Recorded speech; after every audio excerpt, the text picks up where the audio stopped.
नमस्कार सभी को। Today we are going to study chapter number 11 of class 8th of subject science and that is force and pressure. This is video part second. पहले video के अंदर हमने force के बारे में काफ़ी एक्टिविटीज़ करी थी और उसको उसी के हिसाब से समझा था। इस पार्ट के अंदर हम ये समझेंगे कि फोर्सेस की कितने टाइप्स हैं। Types of forces: A contact force, B non contact force. देखिए, कॉन्टैक्ट फोर्स के अंदर भी हमारे इस क्लास के अंदर जो टाइप्स दे रखी हैं उसके अंदर से फर्स्ट पार्ट होगा, उसको हम कहेंगे मैस्कुलर फोर्स, जिसके बारे में हमें स्टडी करनी है। अगला है फ्रिक्शन फोर्स, जिसके बारे में हमें स्टडी करनी है।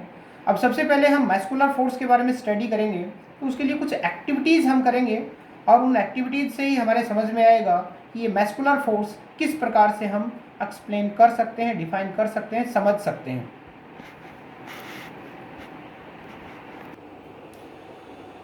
You are looking this toy car and this toy car is at rest. This time, to make it in motion, I have to apply a force. Either I will push it or I will pull it. To pull or push, I have to apply a force, and that force comes from the muscles. That is why that force is known as muscular force. देखिए, मैं इसको पुल करता हूँ या push करता हूँ, ये मैं तभी कर पा रहा हूँ जब मेरा हैंड इस कार के कांटेक्ट में आए। इसका मतलब ये है कि मैं मैस्कुलर फोर्स से इस कार को पुल या पुश करूँगा तो मेरे हैंड और इस कार के बीच में कांटेक्ट होना चाहिए, इसलिए मैस्कुलर फोर्स को कांटेक्ट फोर्स कहते हैं। Since the force resulting due to the action of muscles is known as the muscular force, and this works when I make a contact of my finger and this car. That is why this is known as contact force. इस contact force के आप बहुत सारे example और भी देखते हो muscular force के, जिसके अंदर इसको यूज करते हुए वर्क होता है। कैमल कार्ट है, कैमल अपने मैस्कुलर फोर्स को यूज करते हुए ही कार्ट को आगे की तरफ खींच पाता है। बुलॉक कार्ट में भी इसी प्रकार से होता है। हम अपने डे टू डे के कार्य मैस्कुलर फोर्स को यूज करते हुए करते हैं, और मैस्कुलर फोर्स कॉन्टैक्ट फोर्स है, क्योंकि जब कॉन्टैक्ट होगा दो चीज़ों के बीच में तभी वो दूसरी चीज़ आगे पीछे बढ़ सकती है। अगला जो कॉन्टैक्ट फोर्स है वो होगा फ्रिक्शन फोर्स, जिसको हमें समझना है, और इसको समझने के लिए भी हम एक एक्टिविटी करते हैं और एक्टिविटी की हेल्प से ही हम इसको समझने की कोशिश करते हैं। You are looking this book is at rest.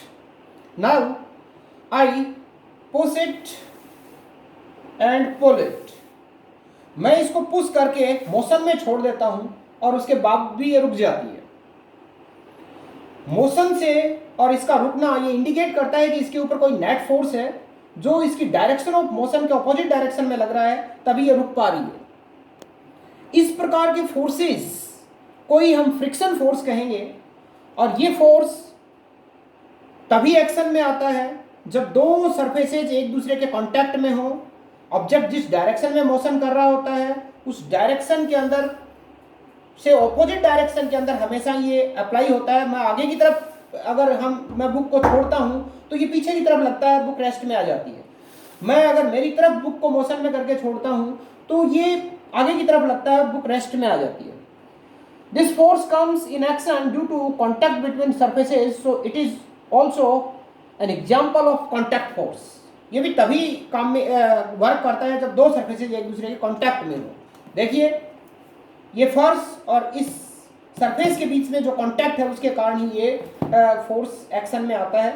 और अगर मैं थोड़ा सा फोर्स इसके ऊपर लगाऊं तो उस कंडीशन के अंदर ये बुक मूव नहीं होती है। इसका मतलब ये है कि जो ही मैं अपना हल्का सा फोर्स लगाता हूँ, जो फ्रिक्शनल फोर्स है वो मेरे अप्लाइड फोर्स के ऑपोजिट डायरेक्शन के अंदर जनरेट होता है, जो इन दोनों सरफेसेज के बीच में लगता है। तो ये कॉन्टैक्ट फोर्स है। Now we have to study about non contact force, and first non contact force that is magnetic force. जैसा कि आप अपनी पहले की क्लासेस के अंदर जानते हैं, मैग्नेट है वो एक मैग्नेट दूसरे मैग्नेट के ऊपर फोर्स लगाती है, या मैग्नेट है वो आयरन के पीसेज के ऊपर भी फोर्स लगाती है। आयरन के पीसेज को वो अपनी तरफ अट्रैक्ट करती है, दूसरे मैग्नेट को वो अट्रैक्ट भी कर सकती है या रिपल भी कर सकती है।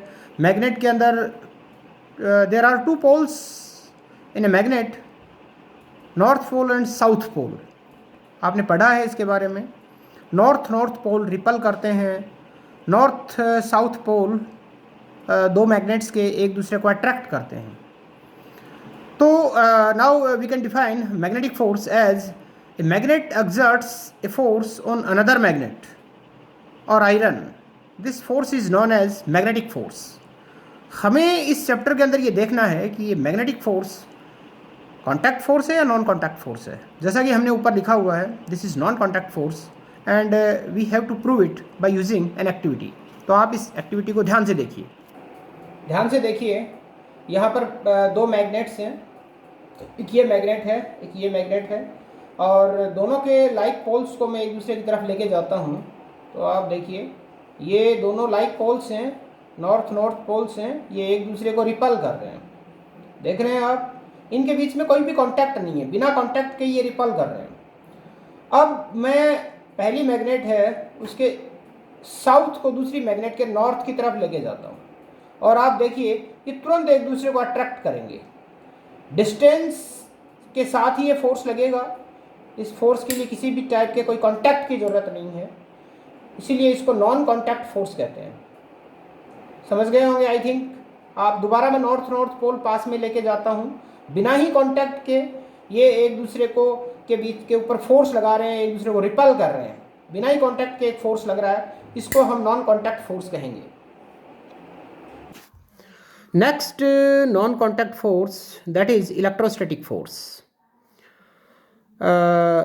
In your previous classes, you have studied that if we take a straw and we rub that with silk, then that can attract small pieces of paper. इसका मतलब अगर हम स्ट्रो को किसी सिल्क से रब करते हैं तो वो इलेक्ट्रीफाइड हो जाती है, चार्ज हो जाती है, और उस कंडीशन के अंदर वो छोटे छोटे पेपर के पीसेज को अपनी तरफ अट्रैक्ट करती है। इस प्रक्रिया के अंदर कोई चार्ज बॉडी अनचार्ज बॉडी को भी या किसी दूसरी चार्ज बॉडी को के ऊपर जो फोर्स लगाती है, वो फोर्स ही हमारे यहाँ पर इलेक्ट्रोस्टैटिक फोर्स कहलाएगा। अगर दोनों बॉडीज सेम टाइप की चार्ज हैं तो रिपल्सन होगा, डिफरेंट टाइप की चार्ज हैं, अपोजिट टाइप चार्ज हैं तो उनके बीच में अट्रैक्शन होगा। A charged body exerts a force on another charged or uncharged body. This force is known as electrostatic force, and this is also a non-contact force, and we will explain it by using an activity. देखिए ये स्ट्रो लटक रही है, ये बिल्कुल almost rest में है। मैं दूसरी स्ट्रो है जिसको रब कर रहा हूँ सिल्क के साथ, इसको मैं इसके पास लेके जाता हूँ। इम्पैक्ट देखते हैं।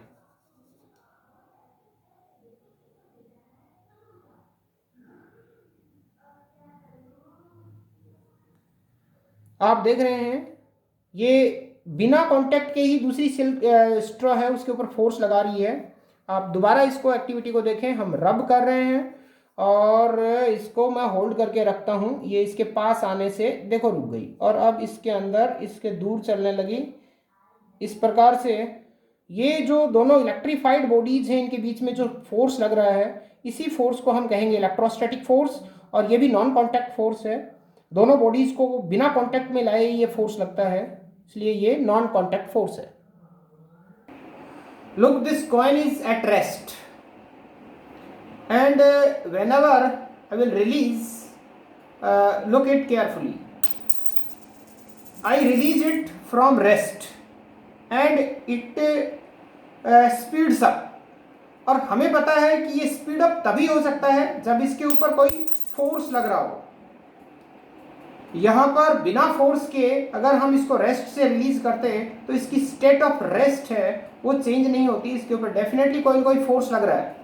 इसका मतलब हर चीज अर्थ के द्वारा अपनी तरफ खींची जा रही है। Objects and things fall towards the earth because pulls them. Earth pulls them. Earth exerts force on every object. This force is called the force of gravity or just gravity. ये फोर्स हमेशा attractive nature का होता है और इस force के लिए भी किसी भी टाइप के किसी कॉन्टैक्ट की ज़रूरत नहीं होती, इसलिए इसको नॉन कॉन्टैक्ट फोर्स कहते हैं। न सिर्फ अर्थ ही दूसरी चीज़ों को खींचती है, हर ऑब्जेक्ट चाहे वो कितना ही छोटा क्यों ना हो दूसरे ऑब्जेक्ट के ऊपर एक फोर्स लगाता है, अपनी तरफ अट्रैक्ट करता है और उसी फोर्स को हम ग्रेविटेशनल फोर्स कहते हैं। Every object in the universe exert a force on every other object. This force is known as gravitational force.